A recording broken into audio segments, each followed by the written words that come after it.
Come on. That's a good boy. Alright, I'm going to show you guys something interesting with this new motherboard that I have. So this is an AMD board, and I believe it's this model. There's two different ones. I believe it's this one.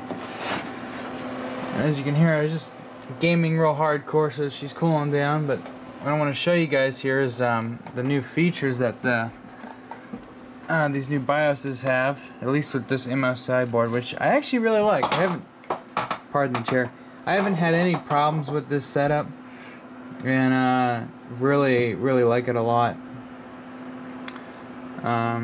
So I'm just gonna press delete a bunch of times, making sure that it registers.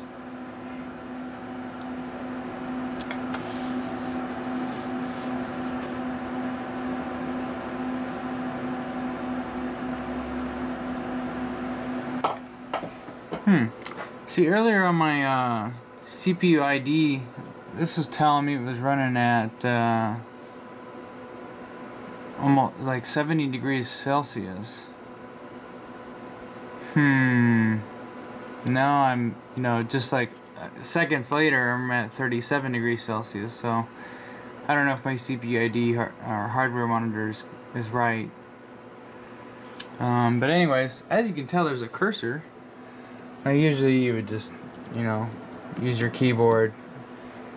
But now you have this. You have a freaking cursor.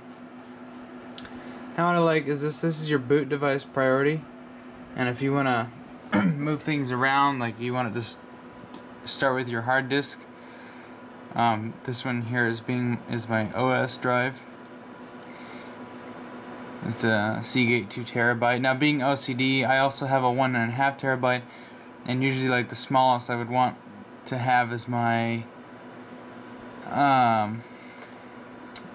OS drive, and then the biggest being my data. And that, throughout upgrading hard drives, it kind of worked out that way. So yeah, so it's kind of cool. It looks like we can take a snapshot if we press F12.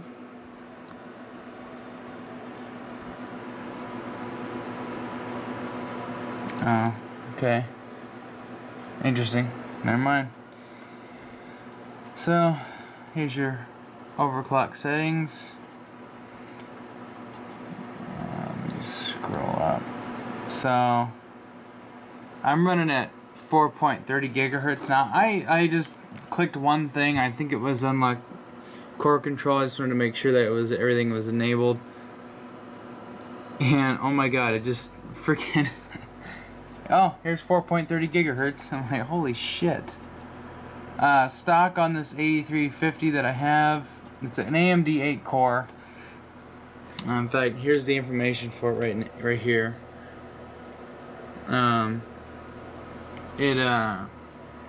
Its stock speed is 4 gigahertz.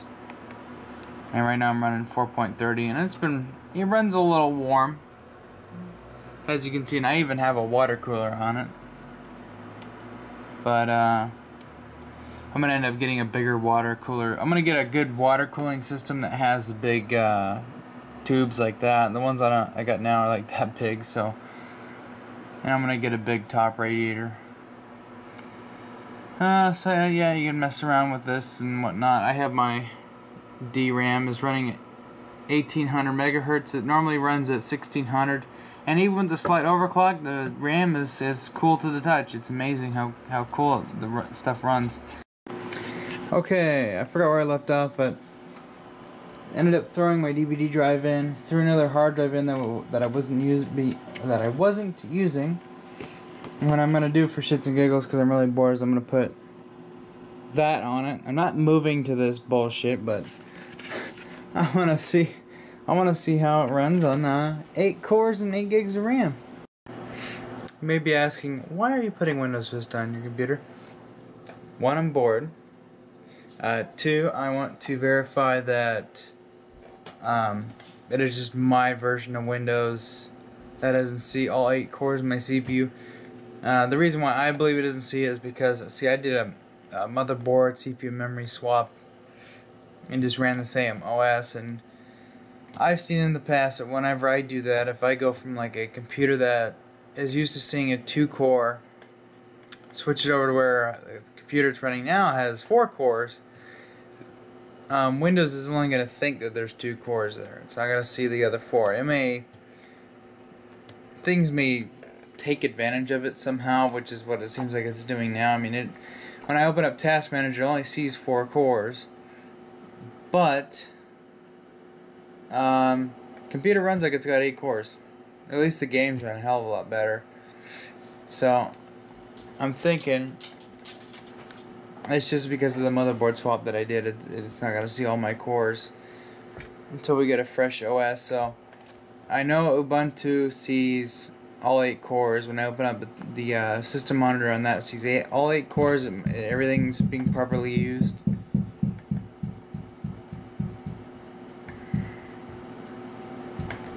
And I want to see what Windows Vista thinks.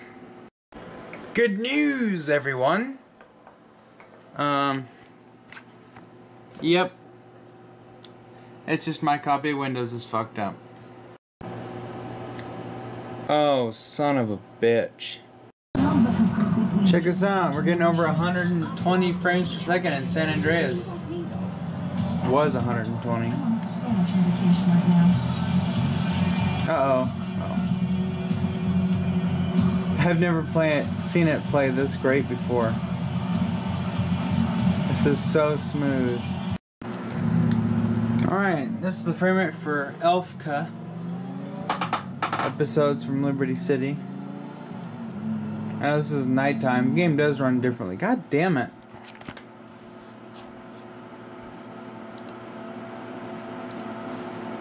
Oh, bastard. It's installing live ID. It's like I just signed in with that.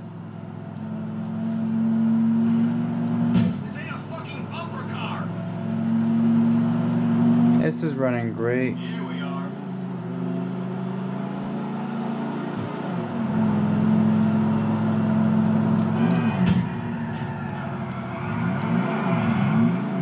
Oh, 60 frames per second. Awesome. Yep, running way better than before.